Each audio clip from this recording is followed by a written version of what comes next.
باللہ من الشیطان الرجیم بسم اللہ الرحمن الرحیم۔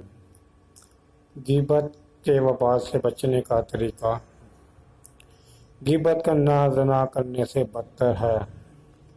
غیبت کرنے والا مردہ بھائی کا گوشت کھانے والے کے ماند ہے۔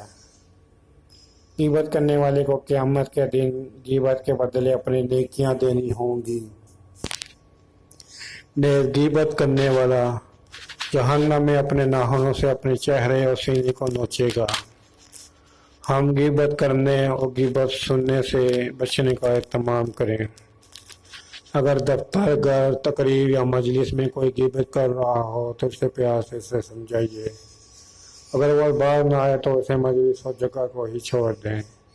غیبت کے وبال سے بچنے کا یہ طریقہ ہے: اللہ سے توبہ و استغفار کرنے کے ساتھ ساتھ جس مسلمان کی غیبت کی ہو اس سے ضرور معافی مانگی جائے۔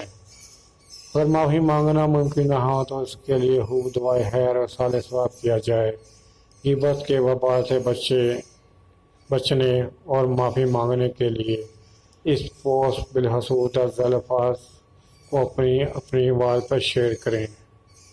میں بحیثیت مسلمان اور گناہ گار بندے کے اپنے تمام رشتہ داروں، دوست، احباب، جانے والوں کے ساتھ سے ہاتھ جوڑ کر گزارش کرتا ہوں کہ اگر میں نے جانے یا انجانے میں کسی کی غیبت کی ہو تو اللہ کے لیے مجھے معاف کر دے۔